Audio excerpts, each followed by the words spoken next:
మరి జీడిగుడి నుంచి వచ్చినటువంటి సహోదరులు ఎదురొచ్చి ప్రత్యేకమైన పాట పాడవలసిందిగా మనం చేస్తూ ఉన్నాం. మరి తణుకు నుంచి వచ్చిన వారు కానీ ఆయా ప్రాంతాల నుంచి వచ్చిన వారు మరి సంఘాలు ఎవరైనా పాట పాడితే మరి కొద్ది నిమిషాలు మాత్రం మనకు సమయం ఉంది. తర్వాత దేవుని సేవకులు మన మధ్యకు వచ్చిన్నారు కనుక ఆయనకు వాక్యానికి సమయం ఇవ్వాలన్న ఉద్దేశంతో జ్ఞాపకం చేసుకోండి.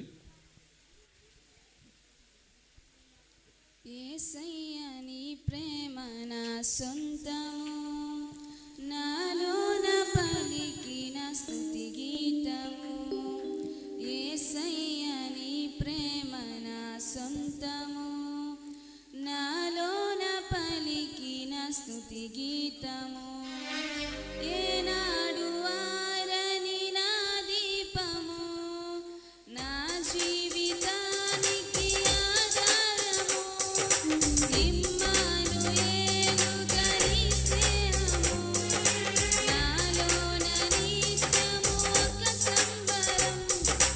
యేసయ్య నీ ప్రేమ నా సొంతము, నాలోన పలికిన స్తుతి గీతము.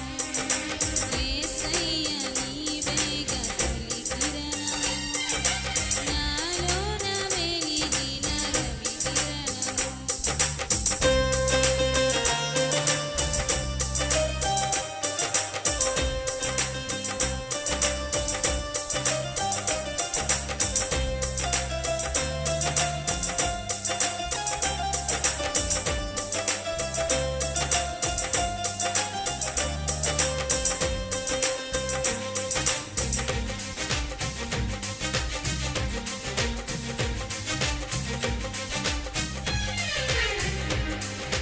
ఏ పాటి నన్ను ప్రేమించినావు, నీ ప్రేమలోనే నన్ను దాచినావు.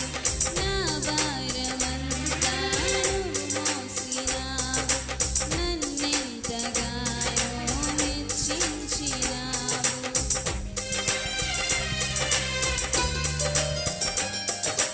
ఏ పాటి నన్ను ప్రేమించినావు, నీ ప్రేమలోనే నన్ను దాచినావు. నా భారమంతా నువ్వు మోసినావు, నన్నెంతగానో మెచ్చించినావు. నీ కృపలోనే నన్ను కాచినావు, నీ కనికరమే చూపించినావు. నా హృదిలోనే నీ వాక్య ధ్యానం, నా మదిలోనే నీ నామ స్మరణం. నిన్నే ఆరాధించి పిల్లలు గ్రోత్లో వెనుక ఉండిపోతారు ఎందుకంటే కొన్ని న్యూట్రియంట్స్ నిన్నే ఆరాధించి, నీ దయలోనే జీవించి, నిన్నే పూజించి, నీలోనే తరించి. యేసయ్య నీ ప్రేమ నా సొంతము, నాలోన పలికిన స్తుతి గీతము. యేసయ్య నీవేగా తొలి కిరణము, నాలోన వెలిగిన రవి కిరణము.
యేసయ్యా